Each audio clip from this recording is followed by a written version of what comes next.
Welcome to Defyeneurs Mag, the Dream Again issue 2015. This is Gerry Visca. I am the founding publisher of Defyeneurs, and we are super excited about this issue, helping the world, inspiring the world to dream again.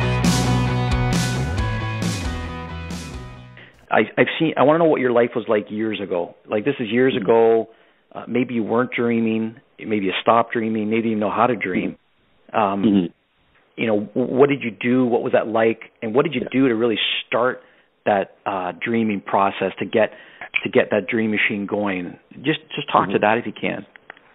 Yeah, so I would say there's probably a different. I'm gonna probably have an anomaly a little bit. I've never ever in my life not been a dreamer, but I've wanted to quit. So I'll kind of answer it that way.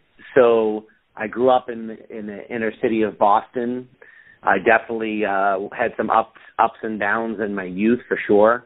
I didn't come from money, and my journey was definitely bumpy. But even as a little kid, I was dreaming about, the little kid. I wanted to be a firefighter. I wanted to be a fighter jet pilot. I wanted to be an astronaut. All the crazy things you think about as a kid, And so I think it starts as a kid. All of us have always had these crazy off-the-wall, pie-in-the-sky dreams as children. And over time, unfortunately, society starts to break reality to all of us and says, you got to go to school and you got to get good grades and you go get a job and you got to work 60, 70, 80 hours a week. And if you're really motivated, you'll work on the weekends. And then the walls of life start closing in on you a little bit. Maybe you get married at a young age. Maybe you have kids at a young age. And then people around you start telling you, stop daydreaming. Stop talking silly thoughts. Stop daydreaming. That's never going to happen. I've had hundreds of people tell me that's a dumb idea. So as kids, it's weird. I mean, we were given the gift to dream. And society rips it away little by little by little. It kind of picks away at you as you get older. And so the key for us, for both Tammy and I, it wasn't that we had easy street. It wasn't that we had the yellow brick road to follow. Matter of fact, we had a chopped up cobblestone street that we tried to walk down, and we'd fall down, often and bruise ourselves. It wasn't that we never had the feelings of wanting to quit. We probably wanted to quit more than most people, but we overcame that with finding a way to dream again. My definition of focus for sure is follow one course until successful. That probably has a lot to do with the fact that Tammy and I are both come from military families, and then we were a military family. So you kind of have an advantage because you get different things instilled in you. In the military, obviously, it's anytime we wanted to quit or give up on the journey, you need a visual aid. You need to have some type of a visual that's going to remind you what are you doing, whatever you're pursuing. Are you hunting down the dream lifestyle? So it's the dream home, the dream vacation, whatever your dream life is. How do you define that? Is it up on a visual board somehow? So it's definitely a big portion of it. Daily affirmations. Definitely use daily affirmations. I literally have on my desk right now a spiral-bound, notebook right in front of me. It's a little index card-sized notebook. I've got it in my hand as I'm talking to you. Just I call it the bulletproof vest. You're going to get hit. You're going to get knocked down. You're going to have people that are going to give you objections. You're going to have people that are going to tell you your ideas are not going to work. You're going to crash. You're going to probably fail at a couple of things, and so daily affirmations are keeping you strong. So that's definitely something that we did.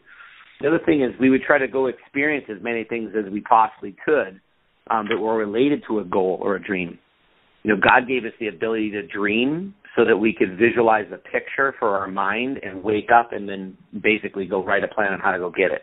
What are your top tips to listeners, to the readers, on just getting others to believe in themselves and know that they can dream again? Okay, so I would say step number one is they need to take the time to go somewhere, whether it's a quiet place in their house, eliminate all distractions where they can clearly think about what they want. Step number two is they have to be willing to let go of any of the things any of the luggage that they've accumulated along the way.